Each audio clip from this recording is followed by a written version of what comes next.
Hello! Welcome to Insureblocks, and this is open source episode 6. And I'm super excited to have 3 wonderful new guests on our show. This is going to be a slightly different one because we're going to be addressing the very important topic of diversity.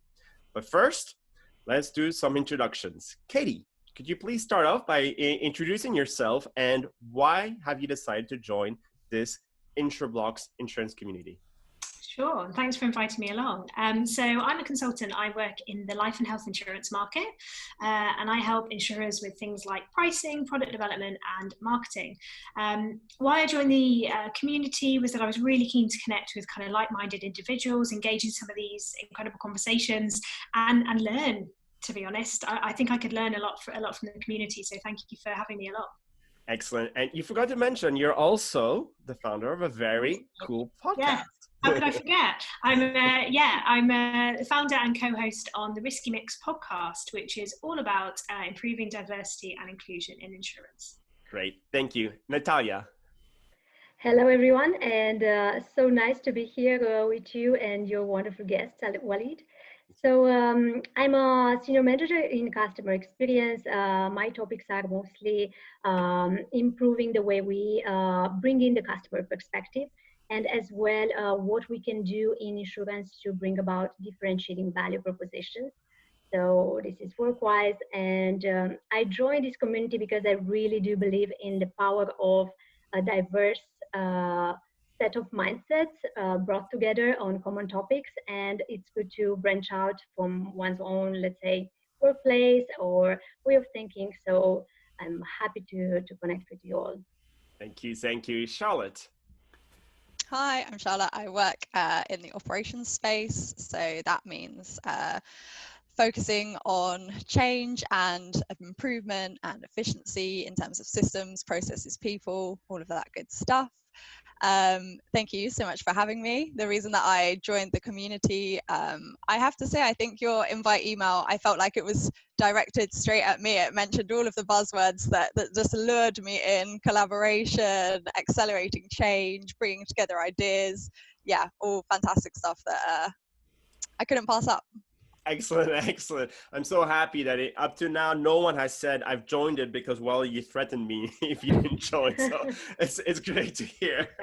Now, for those of you who remember and who've watched Open Source episode 5, we made a call out to the fact that we were disappointed, Mark, Rory, and myself, that we've not had the opportunity to really have women on this show. And the 3 of us are fathers of daughters. And because of that, also, we are equally passionate, in ensuring that we rectify this problem, but also try to play a small role in helping this industry to become more diverse. Diversity equals richness, it equals many positive things. So we're privileged, to have the 3 of you join us in this show and to contribute your thoughts. And I really want to discuss, 2 topics, which is diversity a problem in the insurance industry? And just from the conversations we've had, I would assume yes. And 2, what kind of thoughts can we put together, or what thoughts you have in terms of how we can effectively address it? And I'm going to ask Katie to start, because Katie, you have a very powerful podcast, that tackles some of these issues, and I think you'll be a great person to start off this conversation with sharing some of your insights. Sure, yeah. So on the podcast, we speak to lots of women. We speak to men as well, but actually predominantly women. So I'm coming at this through a bit of a female lens, and I appreciate that it's a far bigger issue than just gender. I think I've kind of learned a lot around what sits behind the issues. I think definitely on your first point, diversity is an issue in our industry, and we all need to work to change that 100%. And I think it's not an easy thing to change, hence why it hasn't been changed, or it hasn't been changed as quickly as it has. I think there are kind of, for me, from the podcast, there are 3 things that stand out as issues. So number 1 is there is a desire from women to set up their own businesses now, a lot more desire, which is fantastic. But there's such a barrier around startup funding for females. So there's a report, I'm going to kind of refer to it actually, so it's called the State of European Tech Report, and this is from last year. And they reported that, so it's not finance only, it is tech, but they found that, so 92% of funding goes to male-only founders. Only 8% goes to mixed founders of men and women, and only 0.4% goes to female-only founders, which is just ridiculous. So you've kind of got that barrier, and that's only one report. The Alison Rose review also said that startup funding was the #1 barrier to women starting and scaling their businesses. And as a result, men are around 5 times more likely to build a business with a £1 million turnover. So I think that's an issue, is that it's hard for women to get into this space, whether that's insurtech or tech more generally. My first kind of learning from speaking with our guests, and it doesn't come from personal experience because I don't have children yet, but there's definitely such a huge piece around balancing motherhood and work. We've spoken to lots of mums on our show, all with successful careers, but my God, it sounds difficult. And there seems to be this underlying pressure to kind of get back to work and compete in this male-dominated environment, and it's so difficult to balance motherhood and work. And I think in terms of things we can do to improve that, for me, it's female role models. #1. So any females in senior positions, I think it would be super helpful if they were really open about how they balance being a mum and having a successful career, and almost saying to other women, look, it's okay to take a year off maternity leave. There's no pressure to come back. And flexible working. I mean, we've come a long way with remote working and things, but we need to get better with flexible working. We need to have more equality between paternity and maternity leave. All of that stuff needs to get better. And I think for me, the third thing is actually, it's a bit of a, I guess you could say, kind of taboo topic, but really getting better at understanding and talking about female health issues in the workplace. So women in their 40s are the fastest growing workplace demographic, and yet a quarter of them are considering leaving work early, retiring, or moving or resigning, doing something completely different, because the menopause is a bit of an issue around that time, and it is a bit of a taboo topic, and it's very hard to talk about if you've got all male senior people or your manager is male. And so we've had a couple of menopause specialists on, actually a menopause doctor as well, and she was just saying, it would be fantastic if line managers were better educated on some of these female health problems so that they can offer the support, because we don't want women in their 40s feeling like they need to leave the workplace, because that's not only bad for women, but it's bad for businesses who are losing all those skills and experience. So it's kind of a no-brainer, really. I think we just need to talk about these things more, get them on the table, get comfortable with them, and be supportive, in summary.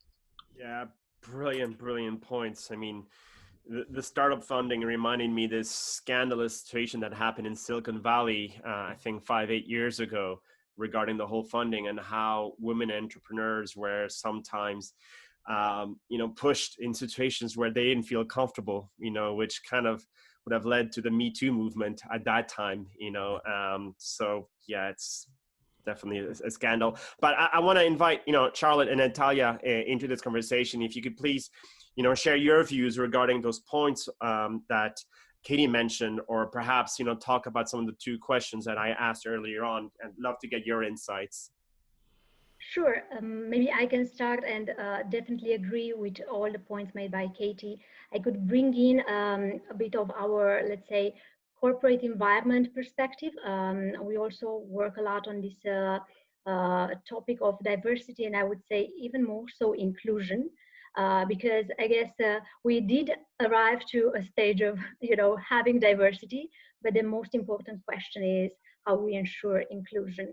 And as I was mentioning, we have an internal community of practice where we actually touch topics as gender and LGBTI, and as well as cultural diversity and so on and so forth. But one, I would bring in a few points from what I have observed and the discussions with many colleagues that we have constantly.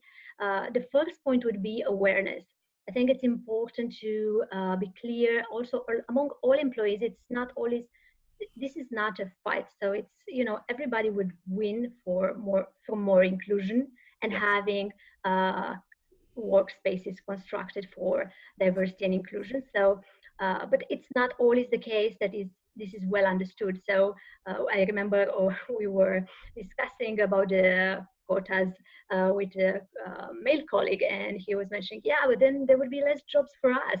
So it's like, if performance is measured properly, and it's like nobody would lose. It's not written in the star that so it's this kind of perception and bias that creeps in, and having programs for employees and for the general public to understand a bit what is it all about. It's like nobody's coming to take your territory, so you don't have to run in the houses. So this is like just starting a bit with the foundations.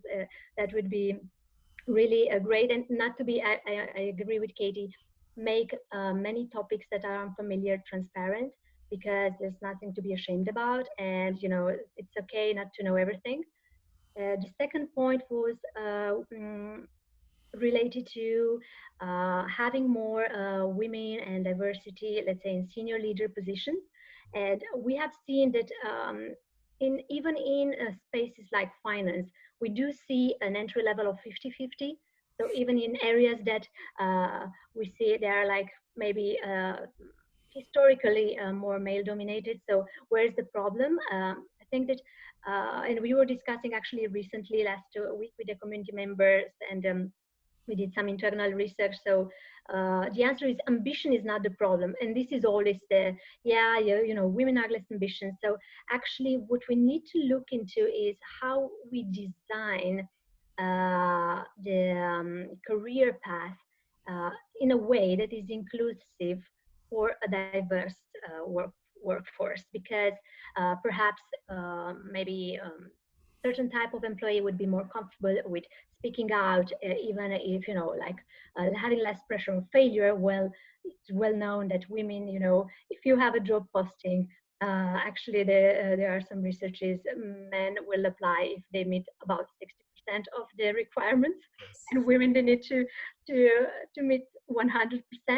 So having this in mind, it means that we need to design, let's say, HR policies, and also evaluation and performance reviews that are inclusive and that take into account these diversities. And one last point that I would like to bring in, it's not only gender. So the aspect of intersectionality is really important, because if you add other variables such as age, digital inclusion, race, ethnicity, so then it becomes, it's not like just two women or the same segment. It can become completely polarized in terms of experience and how they can progress and what opportunities they have access to. So these would be some points that I would like to share with you. Brilliant. No, I mean, these are all awesome points, and ones, which I'm learning from also. So thank you for that. Charlotte, I'd love to hear your views on either, what Katie and Natalia has commented, or just your personal views about the two questions that were asked at the beginning. Yeah, I mean, absolutely agree completely with both of the things that you two just said. Absolutely. All relevant and important. And to pick up on Natalia, what you said about intersectionality and not just focusing on gender, but the whole picture. You can't have equality for one thing and not the others. That's not equality. And I think it's extremely frustrating that not only has diversity and inclusion generally focused on gender, but within insurance, we've not even managed to make that work. Katie, you were saying, even if that was all we were focusing on, we've not done that successfully anyway. So it's extremely frustrating that we're not seeing the whole picture, and even the picture we are seeing, we're not delivering on, which I find incredibly frustrating, and I'm sure many other people do. Two thoughts around some ways that maybe we could improve this situation. I think partly influence from market bodies, I mean, particularly in insurance, we know that they have a huge amount of sway, particularly Lloyd's, in dictating the way that companies behave and the requirements they need to meet in order to operate within that market. And I think, you know, it's a sort of carrot and stick situation. You know, what are your incentives? What is the consequence of not meeting these requirements? And, you know, setting things that just are not negotiable. And that kind of leads on to another point, which is something that I've certainly come across a lot in insurance, is the way that diversity and inclusion initiatives are approached. Because I think I would say almost all companies have some sort of policy or statement around diversity and inclusion. It's not that they're not aware of it, but there seems to be a reluctance to approach it in a way that is constructive. I work quite a lot on projects, and it would be ridiculous for a company to say, yeah, the thing is that we want to increase our turnover and we want to increase it by 50%. Like, okay, great. So do you think we should measure where we are now and then measure again where we are? We should identify where we want to make those improvements, and for them to say, no, I don't think so. But, you know, we'll probably just like write a policy about it and then just hope it happens. And that would never happen. You know, if you implemented a system, there would be research, defining your scope, there would be identifying the steps, testing them, making sure they work, tracking your progress. You know, what's the consequence of not doing it? And the fact that we don't approach it in a business way just blows my mind, because you can't make progress on something that you don't identify and research and track. It's just madness. Well, Walid, can I add something here? Please. It's hugely controversial what I'm about to say, but I don't think the industry was ever serious about it.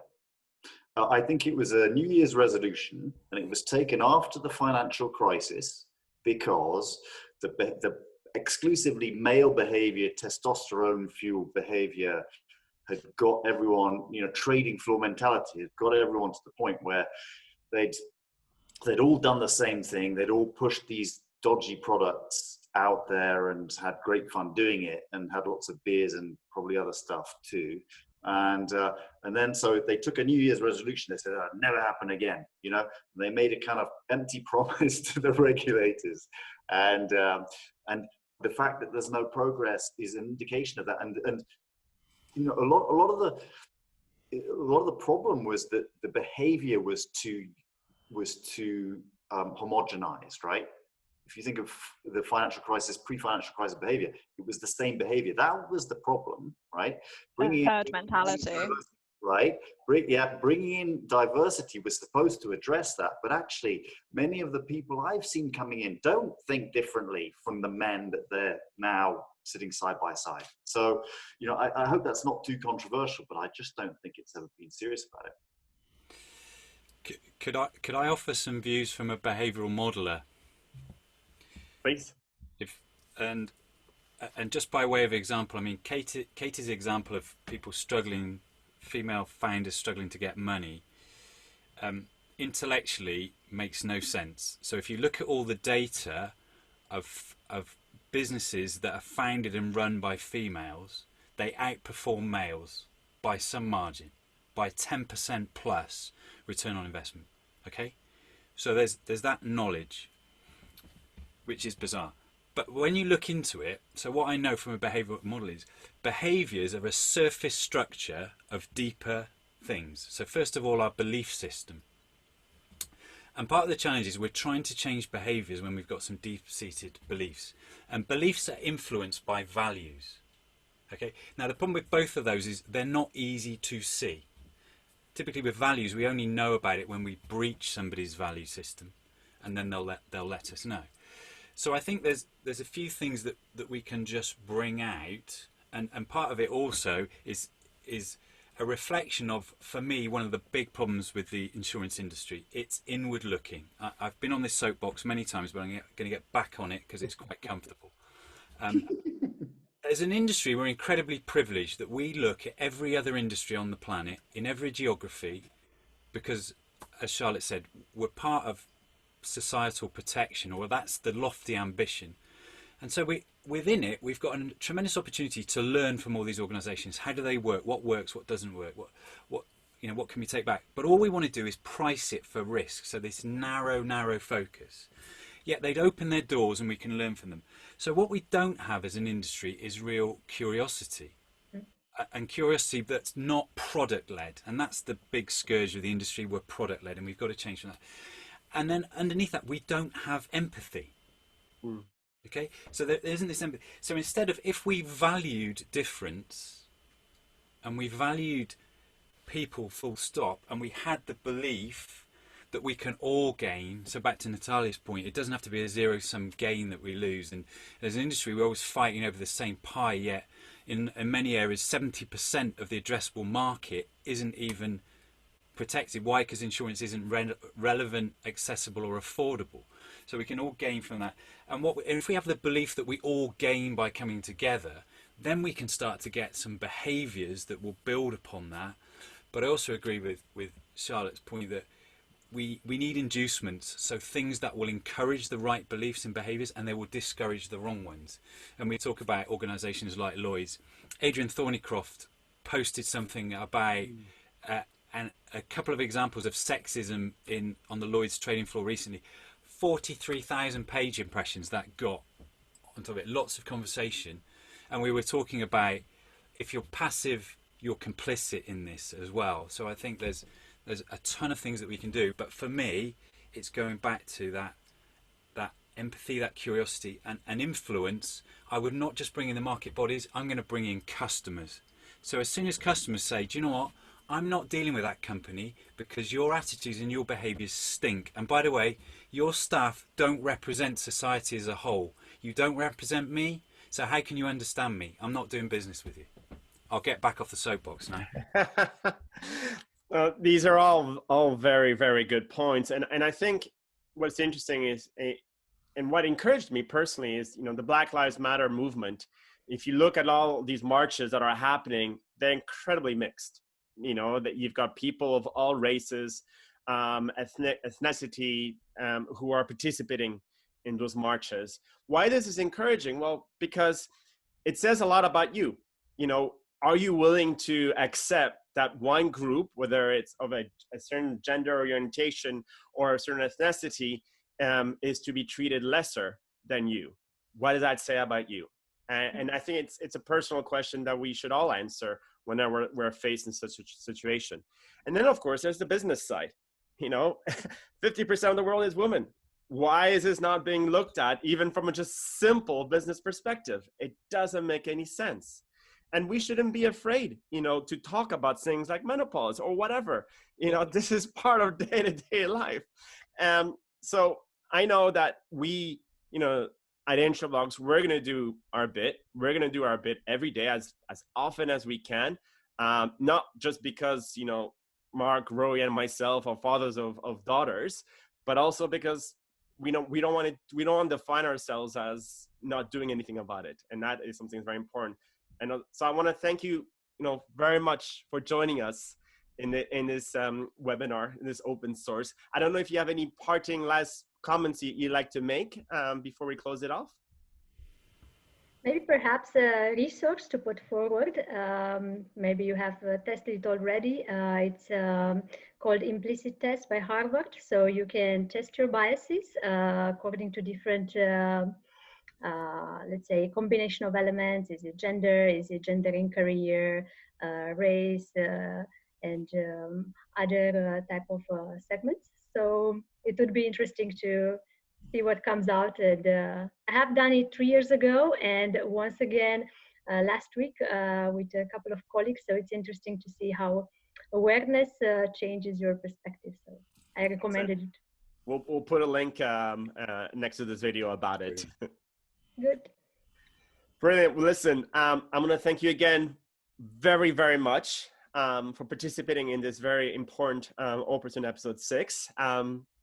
Guys, for you who are listening to this episode, please do your bit as much as you can. And if you'd like to feature in our show, we'd love to have you. And I'm going to wish you guys a very good, soon weekend. Excellent. Bye, everybody. Thank you, everyone. Thanks. Bye. Bye.